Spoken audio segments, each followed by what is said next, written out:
YCP MLC Duvvada Srinivas కాపురం బజార్న పడింది. మొదటి భార్య వాణిని కాదని మరో మహిళ దివ్యెల మాధురితో సహజీవనం చేస్తున్నాడు. ఈ వ్యవహారం ఇప్పుడు ఏపీ పాలిటిక్స్ లో హాట్ టాపిక్ గా మారింది. ఇద్దరు కూతుళ్లు ఉన్నప్పటికీ భార్య పిల్లల దగ్గర ఉండకుండా దివ్యెల మాధురితో కలిసి జీవిస్తున్నాడని స్వయంగా కూతుళ్లు హైందవి, నవీన తండ్రిని కలిసి నిలదీయాలని ప్రయత్నించారు.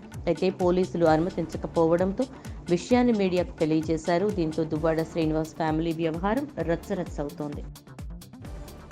ఎంఆర్పీఎస్ వ్యవస్థాపక అధ్యక్షుడు మందకృష్ణ మాదిగ ఢిల్లీలో ప్రధానమంత్రి నరేంద్ర మోదీ, కేంద్ర హోంశాఖ మంత్రి అమిత్ షాను మర్యాదపూర్వకంగా కలిశారు. ధన్యవాదాలు తెలిపారు. గత వారం సుప్రీంకోర్టు ఎస్సీ, ఎస్టీ రిజర్వేషన్ల ఉపవర్గీకరణకు గ్రీన్ సిగ్నల్ ఇచ్చింది. విద్యా సంస్థల ప్రవేశాలు, ప్రభుత్వ ఉద్యోగాల్లో ఎస్సీ, ఎస్టీలకు కేటాయించిన రిజర్వేషన్లను ఉపవర్గీకరణ చేసే అధికారం ఆయా రాష్ట్ర ప్రభుత్వాలకు ఉంటుందని తీర్పిచ్చింది. ఆ సందర్భంగా మందకృష్ణ ప్రధాని మోదీ, అమిత్ షాని కలిశారు.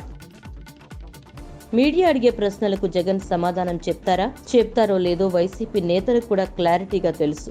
ఆయన వెనక నిలబడ్డ వారికి మరీ బాగా తెలుసు. అందుకే ఆయన చెప్పాల్సిందేదో చెప్పిన వెంటనే మీడియా ప్రశ్నలు వినపడకుండా జై జగన్ అనే నినాదాలు మిన్నంటుతాయి. 1-2 సార్లు కాదు, ఇది 5వ అంటూ టీడీపీ సెటైర్లు వేస్తోంది. ఈ రోజు కూడా జగన్ తన ప్రెస్ మీట్ అయిన వెంటనే ఓ నమస్కారం పెట్టి వెళ్లిపోయారు. మీడియా ప్రశ్నలు అడుగుతూ ఉండగానే ఆయన వెనుదిరిగి వెళ్లడం విశేషం.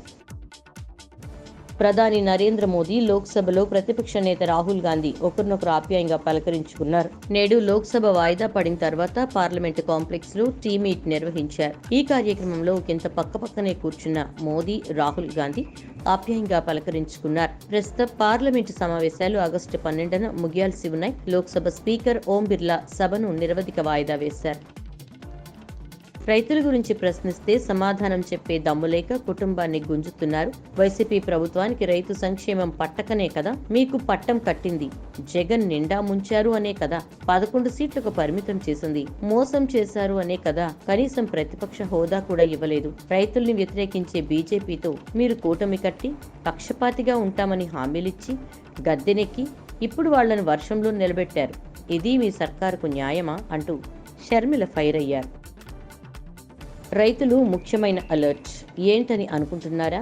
రైతు భరోసా స్కీమ్ డబ్బులపైన ప్రభుత్వం స్పందించింది. తెలంగాణ మంత్రి కీలక ప్రకటన చేశారు. తెలంగాణలో నిజమైన సాగు రైతులకే రైతు భరోసా అందాలన్నదే తమ ప్రభుత్వ ధ్యేయమని మంత్రి తుమ్మల నాగేశ్వరరావు తాజాగా అన్నారు.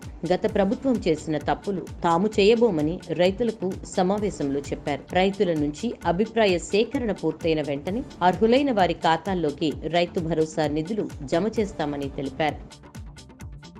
రేవంత్ రెడ్డి సొంత నియోజకవర్గం కొడంగల్లో ఫార్మా కంపెనీల కోసం భూములు ఇవ్వాలంటూ రైతుల్ని ఇబ్బందులకు గురిచేస్తున్నారని, ఈ విషయంలో తమకు అండగా నిలవాలని నియోజకవర్గంలోని దౌలతాబాద్ మండల రైతులు ఇవాళ బీఆర్ఎస్ వర్కింగ్ ప్రెసిడెంట్ కేటీఆర్ ను తెలంగాణ భవన్ లో కలిశారు. దుద్యాల్ మండలంలోని హకీంపేట, పోలేపల్లి, లకచెర్ల గ్రామాల్లో దాదాపుగా 3000 ఎకరాల భూమిని రైతుల నుంచి బలవంతంగా తీసుకునేందుకు ప్రయత్నిస్తున్నారని వారు కేటీఆర్ కి వివరించారు. ఢిల్లీ లిక్కర్ స్కామ్ కేసులో కీలక పరిణామం చోటు చేసుకుంది. ఈ కేసులో అరెస్ట్ అయిన జ్యుడిషియల్ ఖైదీగా ఉన్న ఢిల్లీ మాజీ డిప్యూటీ సీఎం మనీష్ సిసోడియా ఎట్టకేలకు బెయిల్ దొరికింది. సుమారు 17 నెలల తర్వాత మనీష్ సిసోడియాకు బెయిల్ దొరికిన నేపథ్యంలో ఇదే కేసులో అరెస్ట్ అయి 4 నెలలకు పైగా జైల్లోనే ఉంటున్న బీఆర్ఎస్ ఎమ్మెల్సీ కల్వకుంట్ల కవితకు ఎప్పుడు బెయిల్ వస్తుందన్నది చర్చ జరుగుతోంది. ఈ క్రమంలోనే బీఆర్ఎస్ వర్కింగ్ ప్రెసిడెంట్ కవిత అన్న కేటీఆర్ కీలక వ్యాఖ్యలు చేశారు. కవితకు వారం రోజుల్లో బెయిల్ వచ్చే అవకాశం ఉందంటూ కీలక వ్యాఖ్యలు చేశారు.